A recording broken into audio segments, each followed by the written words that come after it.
From the studios of Farm Journal Broadcast, this is U.S. Farm Report. We're in Ames, Iowa for the second stop of our 2019 AgriTalk U.S. Farm Report College Roadshow. Here's what's ahead as Iowa State and University of Iowa prepare to go head-to-head. After a bearish August USDA report that stunned the market, USDA is out with a fresh look at production and yield. There are still unmeasurables with this crop. Do the new numbers set the stage for USDA to trim yield even more? The need for animal feed is driving a new minor at Iowa State University. What do robotics and climate change have in common? The main goal is to understand how plants perform under various environmental stresses. We'll take you into Iowa State's Envirotron. And in John's world, blind corners. What's the best answer? The 2019 U.S. Farm Report College Roadshow from Iowa State University is brought to you by the champions of yield, Asgrow and the Roundup Ready Xtend crop system. Talk to your dealer to score the next W for your operation. Well, we're back in Ames, Iowa again this year as Iowa State and University of Iowa prepare to face off. It's an Iowa matchup that creates a lot of hype and excitement each year. While the game on the field is a rivalry that runs generations deep, we'll show you why Iowa State is working in farm fields to ensure Iowa farmers of the next generation can withstand the challenges of Mother Nature. That's later. Well, but first, the market's still feeling the hangover effect from that bearish August report that USDA produced last month. But USDA with a fresh outlook this week of both yield and production. USDA getting its people out in the fields for this report, putting corn production at 13.79 billion bushels and yields now at 168.2 bushels per acre, a drop of more than a bushel. Now you can see on your screen how that compares to the August report and what ProFarmer estimated on Crop Tour last month. Now moving on to soybeans, with USDA pegging production at 3.63 billion bushels or 47.9 bushels per acre, more than half a bushel lost there. Both corn and soybeans is still coming in above trade estimates. The USDA lowered yield, and I think that'll hopefully set a precedent that they're going to continue that trend as we move into the next WASDE reports into October and November. Now taking a look at ending stocks, corn carryout for old crop now estimated at 2.44 billion bushels. That's up from 2.36 in August. Calling for less corn used for ethanol, down 25 million bushels, and it also raised higher corn beginning stocks, up 9 million bushels. Now old crop soybeans now estimated with ending stocks of just over 1 billion bushels. The number based on higher exports, up 45 million bushels, and lower ending stocks. New crop ending stocks are also lower. Well, commodity markets soared earlier this week on news that China could possibly buy more ag products from the U.S. And Reuters reporting Chinese importers bought at least 10 cargoes of U.S. soybeans on Thursday, or 600,000 metric tons of soybeans. But as of Friday, USDA has only announced a flash sale of 204,000 metric tons of soybeans. That's after a Chinese state news agency said Beijing would exempt U.S. soybeans and pork from additional tariffs ahead of the next round of trade negotiations. And all of this comes amid rumors an interim trade deal with China is in the works. President Trump announcing on Twitter he would postpone a planned October 1st tariff hike on Chinese imports. And Treasury Secretary Steven Mnuchin says deputy-level meetings will take place next week with Chinese delegation, with formal trade talks planned for next month. The Trump administration announcing it is revoking an Obama-era rule on waters and wetlands, saying its removal would provide regulatory certainty for farmers and landowners. The EPA administrator and Assistant Secretary of the Army for Civil Works calling the old rule a power grab that led to even isolated ponds being subjected to federal regulation. Environmentalists criticizing the decision this week. Well, Congress is back in session, and there's a lot of talk whether the U.S.-Mexico-Canada agreement can be ratified by Congress. Now, rules say the House of Representatives has to take the measure up first. Agriculture Secretary Sonny Perdue says so far the negotiations have been great. He says there are concerns over enforceability provisions. House Speaker Nancy Pelosi has a group of lawmakers going over the agreement with U.S. Trade Representative Robert Lighthizer. And Lighthizer says they are making progress. Ambassador Lighthizer has been working very closely with the House. I've spoken to Speaker Pelosi several times about this, as has the ambassador. And we're hopeful that now that Congress is back, they'll focus on it. And if there are a few small changes that he needs to work with Congress, I know he's talking to them, but This is a very important deal to the U.S. economy, U.S. workers, agriculture, digital. It's an encompassing deal and something that I think is very important, so I look forward to having it be passed. Mexico has already ratified the agreement. Canada says it will take up the issue after it passes through U.S. Congress. Well, as some farmers continue to fight flooding, Washington rolling out its disaster aid program this week. Sign up is already underway for the program called the Wildfire and Hurricane Indemnity Program Plus, or WIP Plus for short. It covers eligible disasters from 2018 and 2019, including the fire in Paradise, California, flooding in Nebraska, Iowa, and Missouri this spring. It also includes help for the recent hurricanes in Florida, Georgia, and the Carolinas. Disaster losses must be a result of hurricanes, floods, tornadoes, typhoons, volcanic activity, snowstorms, or wildfires, again, that occurred in 2018 or 2019. WIP Plus is available for eligible producers with losses in certain crops, bushes, or vines in counties with the presidential or secretarial disaster designation. Now, the program covers 100% of last year, but a certain amount of this year.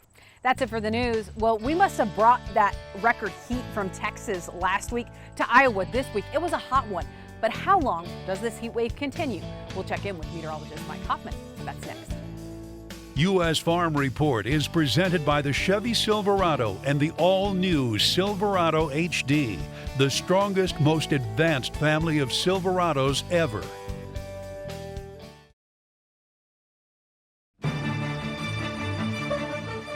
Time now to check in with meteorologist Mike Hoffman. Mike, it feels and looks like summer right here in Iowa between the heat and some of the crops that were planted late. I mean, this heat is really what some of those crops need, but how long does this heat wave stick around? Yeah, thanks, Tyne. I think the heat probably, for the Corn Belt anyway, lasts for a good chunk, if not all of this week, and then we do see a little bit of a cool down. I don't see anything real chilly coming our way anytime soon, though, which is good news. We need this warmth to last for those late planted crops. But you can see there's still some wet areas, Great Lakes into the Central Plains and the Northern Plains. Now I can tell you there are some dry areas, dry pockets in here that aren't doing quite as well on that. And you'll notice the wet parts of the eastern Carolinas after the hurricane went through, but still very dry conditions in the southeast, mid-Atlantic, southern Appalachians, and very dry across many parts of Texas into the desert southwest. Checking out the drought monitor, it continues to get drier and drier, at least in places. Some places are into an extreme drought now in parts of Texas and southwestern Oklahoma. Still spotty, generally moderate to severe drought in the southeast, and there's some moderate showing up Michigan, Indiana, Illinois, and Iowa. Just depends on whether you've missed those areas of rain that have come through. Same idea in the desert southwest. That area has been getting a little bit drier as well. All right, let's check things out as we head through this week. Most of the country's warm as we start the week. Trough off the west coast. We'll see this ridge build up into the northern plains as we head through the middle of the week. The Great Lakes begins to warm up as well. And this is all very hot air then for the central southern plains and the southeast, but this is cooler air coming into the Pacific Northwest, northern Rockies, even parts of the southwest. You'll get rid of the really intense heat, it looks like, with that trough. By Friday, still the ridge over the northern Mississippi Valley. It's starting to get cut down there, but for the Great Lakes northeast, down into the Gulf of Mexico area, trough continues to dig in, and then you'll notice it just kind of flattens the ridge a little bit and begins to dig a trough into the northern plains and the Great Lakes as we head through the end of the weekend, and that might be the start of some cooler air. I don't see that settling in and staying there anytime soon, but something we have to watch anyway, because that was a ridge off the west coast. Let's go day by day. On Monday, if you live in the southeast, because this is shown all across the country at different times, we record this early, and so keep that in mind. The tropical situation in the southeast, all of that area, you have to pay attention. Either way, there's a stationary front down there with showers and storms. Weak system in the northeast, northwest. That weak system in the northwest becomes a pretty strong one in southern Canada with a cold front down into the northern plains by Wednesday. Still the system in the southeast and another one coming into the northwest. And it looks like kind of a separation between the cooler air to the west, warmer air to the east as we head toward the end of the week. Above normal for most of the country except the northern plains and Great Lakes. I'm going near normal there for the next 30 days. Above normal from the Great Lakes into most of the Rockies, below normal central Mississippi Valley, and above normal in the southeast on precipitation. Tyne? Thanks, Mike. Well, up next, we'll digest that latest USDA report with our own Chip Flory, plus Iowa State's Chad Hart. And livestock prices have seen some turbulence lately. We'll take a look at livestock coming up in our marketing roundtables for Mike right here at Iowa State University. Welcome back to Iowa State University for the 2019 AgriTalk U.S. Farm Report College Roadshow, featuring some of the university's best ANSI. We have Chad Hart, Lee Schultz, as well as Chip Flory, a graduate of Iowa State University. Chad, I'm going to start with you. A big week when it comes to reports. Had a USDA report came out and made some adjustments to yield, but really not as much as some of the trade was thinking. No, it didn't. And the idea is USDA is going to take an incremental approach here. The idea is the way this crop got planted, it was slow getting planted, it was incremental in that. We're going to see that all the way through here. So we saw some adjustment here in September. We'll see more in October and even more in November. But when you look at the corn, I mean, ear counts were down, and that's something you saw on Crop Tour. Did you expect USDA to make such a big adjustment in this report, Chip? No. The adjustment that they made, I think, fits really well with the process. We talked about it. You need to understand the process. There are still unmeasurables with this crop. Part of that being how much does the grain weigh? We've got an idea that there are fewer ears out there than what there were a year ago. We just don't have a good idea of what the ears weigh yet. But based on the farmer response to the survey, along with what they saw in the objective yield sample plots, they had to come with what appears to be an elevated ear weight on some of those for the yield. Chad, do you think this is a start, though? I mean, on Crop Tour, they found a significant reduction in yield compared to what USDA had put out. Is this just a start? Do you think we'll see more of this? This is definitely a start. The idea is that when you look back at history, what USDA has done, typically the September sets the high water mark, then we come down a little bit in October, come down more in November. We're going to see the same pattern here this year. You think next month we'll see an even bigger yield reduction? I mean, when do you think that USDA could see what you saw on Crop Tour this year, Chip? Well, when we got done with the Crop Tour, it was 163.3 is what Pro Farmer put the national average corn yield at. It's going to take a little while to get to that. It'll take to the January annual production summary to get all the way down to it. But I think we just keep taking bites off of this yield and off the crop. Once we get under a 13.5 billion bushel corn crop, I think it starts to have a little bit of an impact on what the market's going to be doing. What about pod counts? I mean, what did we see in this report when it comes to soybeans? Well, that's the deal. Pod counts were down as well. We're seeing the same thing there. Pod counts are low, but the grain weight estimated or implied here fairly high. The difference there being that with soybeans, you tend to see those pod counts increase as we move through the year, as opposed to the ears where we tend to decline. Chip, you're shaking your head. On those pod weights, it's a record pod weight, record implied pod weight from this September 12 crop production report. No way. Just no way. A year ago, we saw a lot of threes, some fours, but a lot of three bean pods. This year, we saw a lot of two bean pods out there, a fair number of threes, very few fours, and too many ones. So that pod weight is coming down. I don't think there's any expectations. Well, and the catch-22 with all this is that when USDA is doing the grain weight right now, they have to line up with what the farmer survey showed them. And what that tells you is the farmer survey showed them a higher yield number than what USDA finally put out there. Well, we'll talk more about the demand side coming up at our next roundtable, but soybean prices exploded before the report, just on news that we may see some type of deal with China, that they would actually buy a substantial amount of U.S. goods, including soybeans, and pork rode that wave too, right? We saw pork prices, Lee, respond positively as well.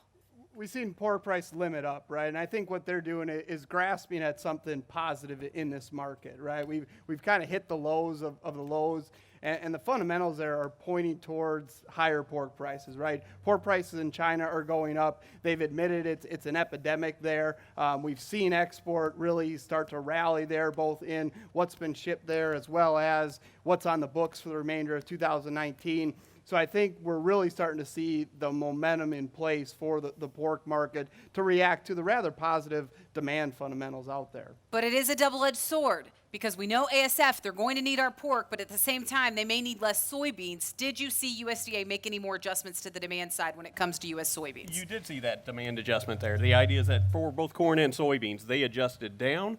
And that's the problem, is demand may be shrinking faster than supply is. Yeah. Chip, you agree with that? Oh yeah, that's what the numbers say, and when you get into that kind of a situation, it makes it really tough, not only to build upside momentum, but if you do see a bottom come into the market, to gain that upside momentum and actually take prices higher. When you get into a situation like this, you can bottom the markets, doesn't mean that you have to go up. All right, good point. And we need to talk more demand as well as we need to get into the beef side of things. We'll do that later when we come back on U.S. Farm Report.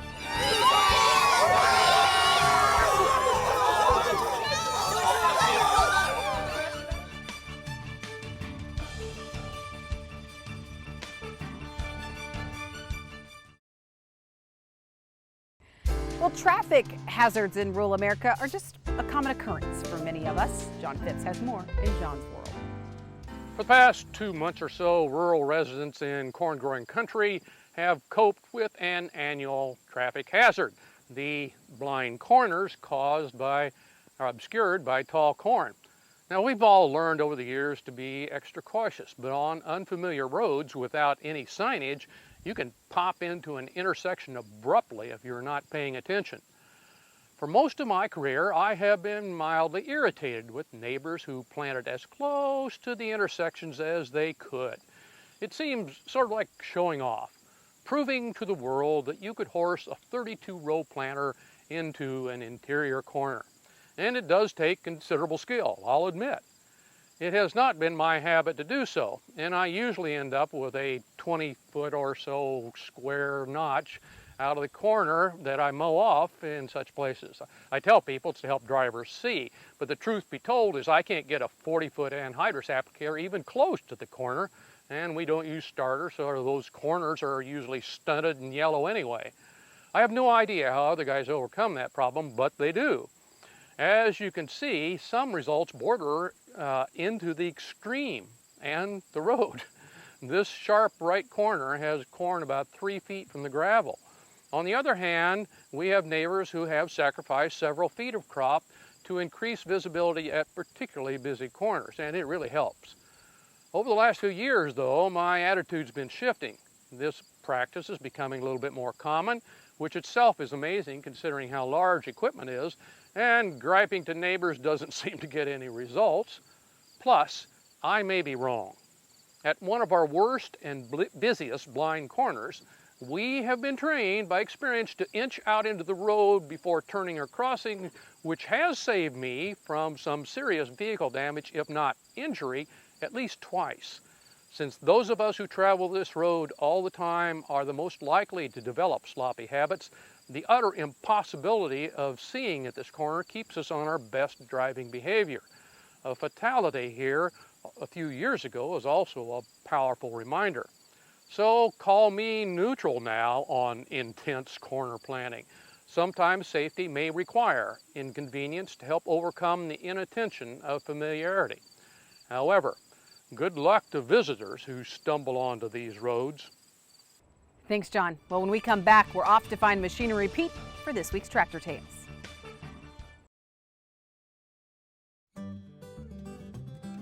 Hey folks, welcome back to Tractor Tales. Come along with me this week. We're going to go to north central Illinois and learn about a Ferguson 40. A long time ago, back in '57, I started working for a Ferguson dealer. I worked on putting new idea manure spreaders and wagons together. And then of course, he had the Ferguson tractors too, and they had some mechanical problems with those. So that was my introduction to the Ferguson 40 tractor. The tractor came from northern part of Michigan. The guy that had it had got it from his father, I believe, and the father was gone, and he wanted to sell it. So that's how I found it. And but since I've got it, I have plowed with it and used it, and we just drive it around a lot of times in tractor drives and so forth, and parades and so forth. So that's about all the work it does anymore. It'll go 18 miles an hour. If you rev it up a little faster than, if you're on 2400 RPM on the engine, you can get almost 20 miles an hour out of it. So that's a pretty good speed. So the color scheme is what attracts a lot of people. And they'll ask, well, how old is that tractor? And ask all about it. But yeah, it's just a handy all-around tractor. You know, we buy them when they look ugly and fix them up and doctor them up and make them look good again. So that's basically why I've got it, because I like that color and that tractor. So this is just strictly for play. Yeah. Several years ago, my daughter bought me a T-shirt that says he still plays with tractors, and that's true. Thanks, Greg. Well, still to come, the need for feed is driving one miner here at Iowa State University, and Iowa State is actually catering their curriculum to meet that need. That's our Farm Journal report after the break. Closed captioning is brought to you by BASF. Grow smart with BASF. We create chemistry. U.S. Farm Report is produced and distributed by Farm Journal Broadcast.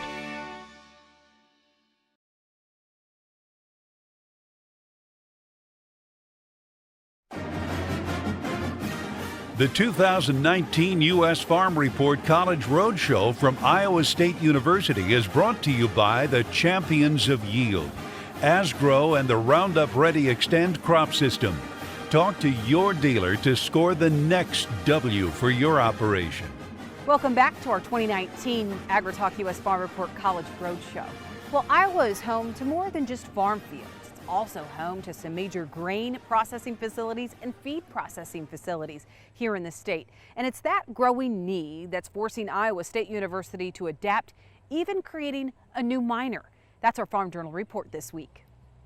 You're looking at a new state-of-the-art facility, a facility that will propel Iowa State into answering a major need. It's a $21.5 million project, and it's going to really catapult us forward, revolutionize our ability to work in that sector of feed milling and technology and production of animal feeds. The new Feed Mill and Grain Science Center is a piece of a larger effort. Iowa State creating a new minor in feed science and technology.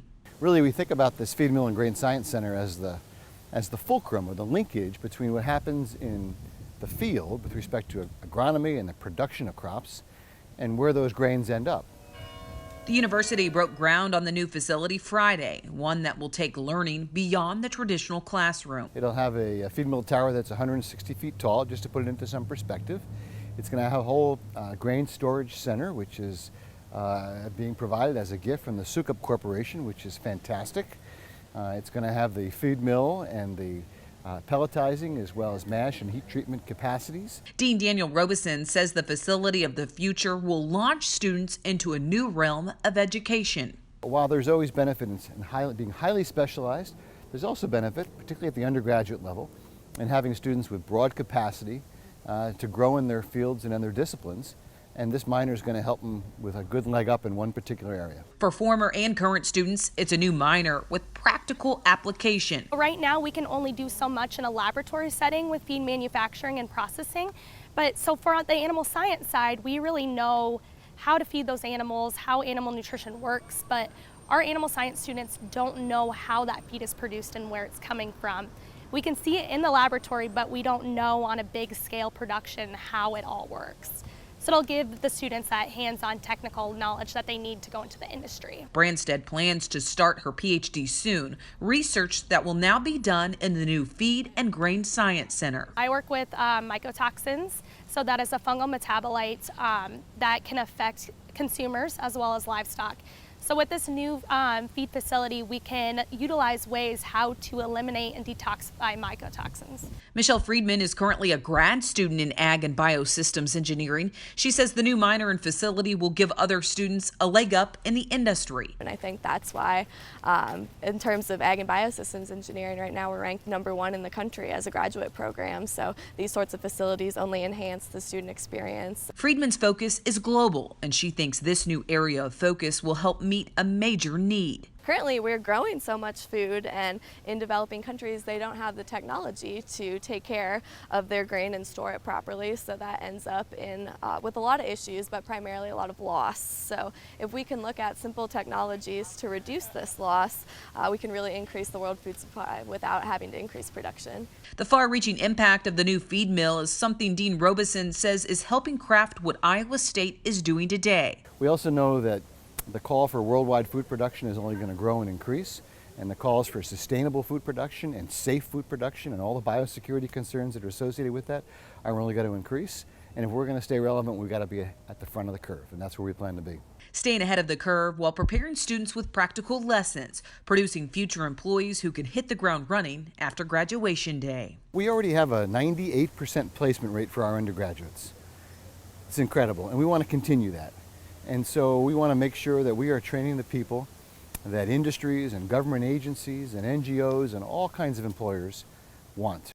Well, the dean tells me they hope to kick off classes in that new facility in the fall of 2021. Well, one industry that uses a lot of that feed, the pork industry, and pork prices have been on a wild ride. We'll talk about markets when we come back on U.S. Farm Report.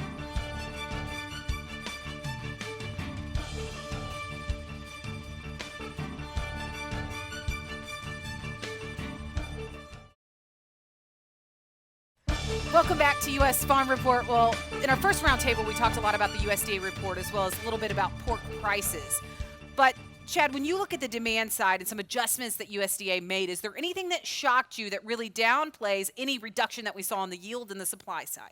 Nothing that shocked me, but I'd say the concerning thing here is watching the export numbers continue to slide. Yeah. When we're looking at what we've seen, for soybeans, it's all about China, but for corn, it's about the rest of the world, and we have seen significant cuts in a lot of our smaller markets. That's really troublesome as we're looking forward over the next year. Why is it so troublesome? Well, because when we're looking at corn, the idea is we're not reliant on one market. We sort of rely on supplying for the rest of the world.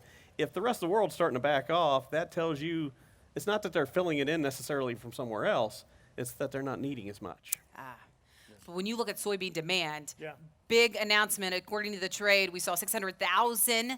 Yeah, 10 cargoes. 10 cargoes of soybeans head to China, new crop, right? That's what was promising from the October to December time frame. Right. I mean, do you think this is a sale, not a shipment? I mean, is this one of those things that this could be a peace offering now and then they cancel this later? Or does this have some meat to it, you said it earlier.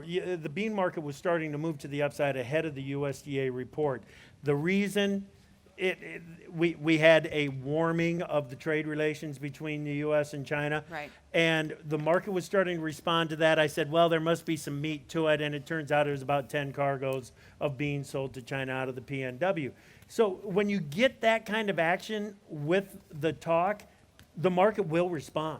The market is showing that it will still respond. Now, if the bean sales weren't happening and all it was talk, there's no way that the bean market would have responded the way that it did. Well, Lee, Chad, when you look at corn, we talked about maybe China would come and finally buy some corn. Maybe this would be the year that we would see China step up to the market. I mean, is there still that talk? Is there still that possibility? I have not heard a lot about that. No, and I don't think you will here because with ASF going on there, we know that their feed demand has gone down. And the idea is that what they're looking for right now is more protein-based than energy-based. And so when I'm thinking about it, it's not just the purchase of the soybeans. Another thing that interested me was when China released that 16-item list of what they're exempting from the tariffs, whey and fish meal. They're searching for protein to still support the animals that they do have. Yeah, but what about pork? I mean, we've seen some. We've seen China buy some U.S. pork, but when you look at this pork market, does China have to come to us in a significant way, or do you think those cards shuffle somewhere else, Lee? I mean, I think they've showed we are the last resort market. When you've seen what they've brought in from the European Union in particular, and you've just seen less pork consumption in China. And so I think that's shown that we are still in that market, and we're really at a record pace to send exports to China. But given the deficit that they have, the early on estimates, we've come in well below that. And I think that's shown that the tariffs are having an impact, just the competitiveness of us versus our competitors. And we've just seen China back off a little bit in pork, go to some other proteins, and just overall decrease their protein portfolio. Chip? Yeah, I think we need to watch the other countries in Asia as well. Cambodia's got it, Vietnam's got it, South Korea's got it. Now the Philippines, the most recent added to the list. If they come in and start to replace some of their lost pork production with some U.S. pork, that can have as big, if not a bigger impact as sending some pork to China. Well, and you got to understand that the U.S., while we may not be getting the largest share of that China market, we are certainly backfilling, right? Where the European Union once was, we are now backfilling that. And that certainly helped our exports up considerably here in 2019. When you look at the beef side, wild ride pork prices have been on, but so have cattle prices lately. But when you look at that Tyson fire, and we talked to our editor of Drovers, Greg Henderson, and he said, you know, this just really showcases some loopholes in this system and some issues that we have right now in the packing capacity side of it. Are you worried that that will continue to hinder cattle prices this year? Well, I think it's what it's showing us is we don't have that buffer that we once had with packing capacity, that we really had the benefit of the last several years, that if there was an issue of a plant slowdown for an unforeseen reason like a fire, or we've seen the flooding in kind of Nebraska early on in 2019, we had that buffer. But now with cattle supplies where they're at, and the leveling off in that packing capacity, if you have some issues, it's going to cause some problems with prices. And we've certainly seen that here in this last month. Okay, really quick to wrap things up, not much time. Your biggest concern, but biggest opportunity you see for the rest of 2019. Chad, start with you. When I'm looking here, I'm going to go export markets on the grain side. The idea is if we can get a few more sales into China, that's helping soybeans. And can we get the corn market reignited again? One of the keys here, looking at livestock. Why do we grow the corn? To feed the livestock. As long as that's continuing to build, that points positive direction for the corn market as well. Lee? When you look at the livestock markets, it's certainly the supply situation is known. I don't think we're going to get any surprises there. It's demand. Again, kind of the biggest concern, but also the biggest opportunity. We've seen robust demand. Can we continue to hold that domestically and continue to grow those exports abroad? Biggest challenge, biggest opportunity, maybe not the biggest, but it's awful big. If we can just get EPA to follow the rules on the RFS, that'd help us out a big time on the corn market. Thank you all for Go Cyclones! Thank you all for joining us this weekend. In the middle of severe storm warnings, the sun came out. I think this is a good sign for this weekend. Amen. Go I think Cyclones. this is a good sign for Iowa State this weekend. All right, we need to take a quick break, and then we'll be back with more on U.S. Farm Report. The IBM Watson Decision Platform for Agriculture, helping to feed a hungry world with the power of AI. Well, farmers are no strangers to weather challenges. 2019 is proof of that, with more wild weather hitting the country this week. But Iowa State University is helping farmers adapt by starting with the plants. We'll introduce you to the Envirotron this week. Just outside of Ames, Iowa, what looks like an ordinary Morton building is actually preparing plants for the future. In the Envirotron, we can set up experiments where we can grow plants under multiple growth conditions in a single experiment.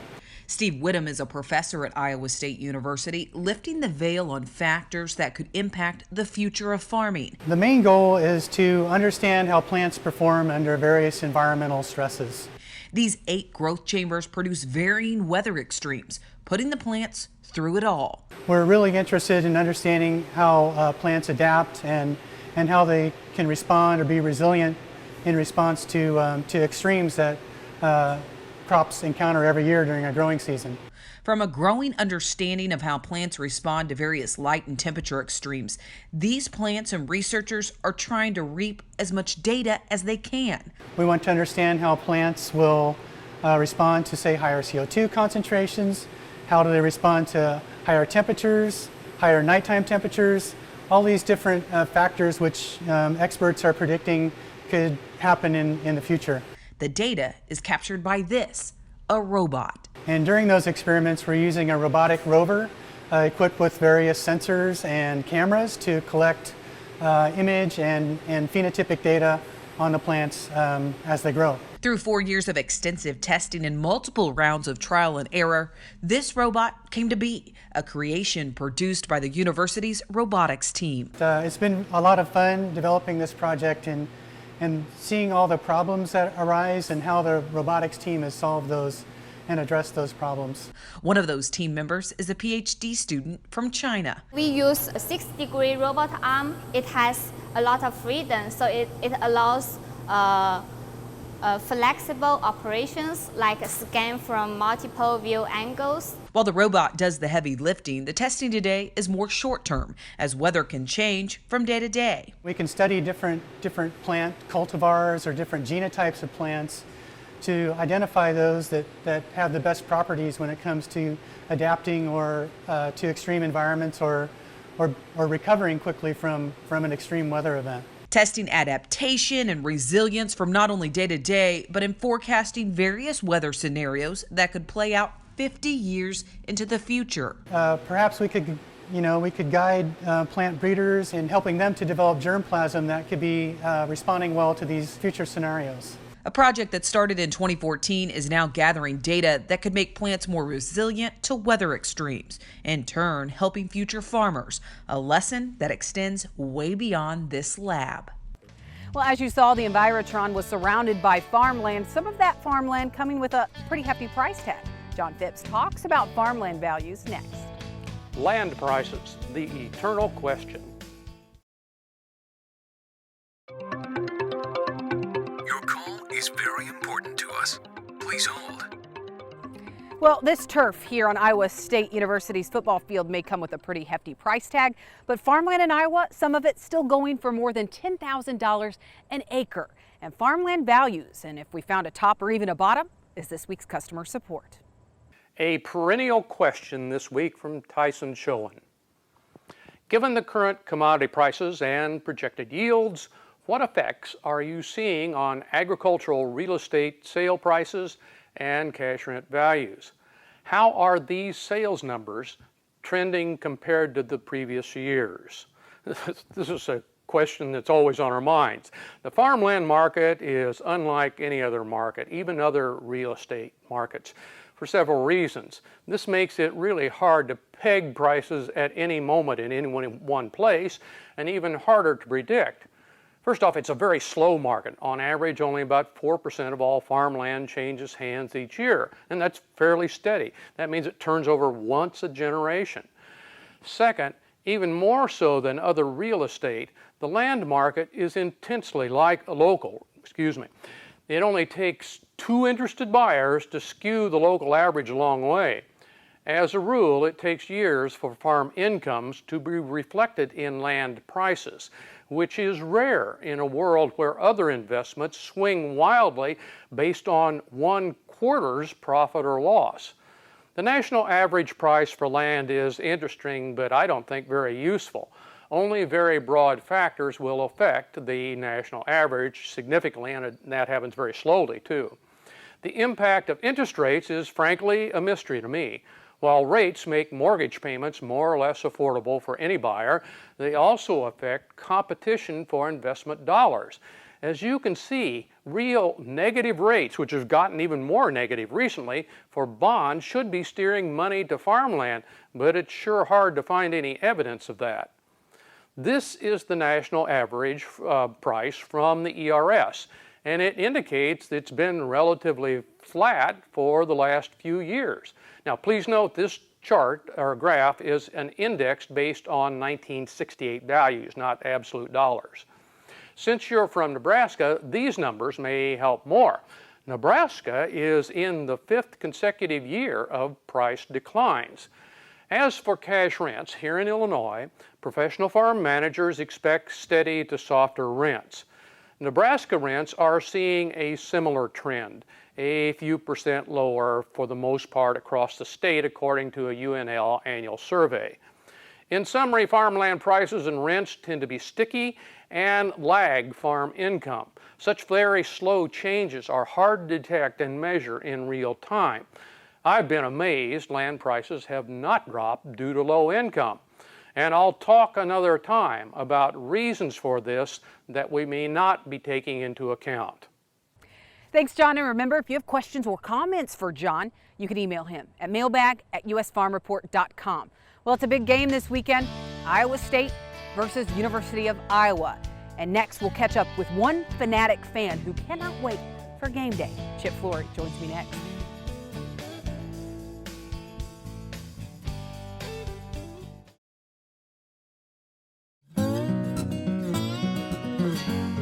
Welcome back. Look who I found. I told you he's excited. He's excited for game day. Iowa State University graduate right here. We won't talk about what year, but what was your major? I was ag journalism with a broadcast emphasis. And I know you love Iowa State University. Yes. You are passionate about this university because of your education and how it prepared you for where you are today. Hey, before I came to Iowa State, I grew up in eastern Iowa. You know what that means. Well, I know you weren't shy. I was a Hawk fan. Oh. After my time at Iowa State University and what this university did for me, Cyclone forever, baby. Yeah. Cyclone forever. You know, we saw some of that this week. It's just amazing, Chip, to see how they're adapting, even creating new minors to meet needs. That's where I want to go. When I showed up here, they didn't have in the box what I wanted to do. So you know what they did? They created it. So my advice is real simple. Ask for it. They'll get it to you. They'll figure out how to make sure that you get the education here at Iowa State that you want. It is impressive what's going on now, what's gone on in the past, and then the groundwork that they're laying now for the future. Oh, it's absolutely it's fantastic. The Ag School is as strong as it's ever been. Definitely. And the Journalism School is coming right back.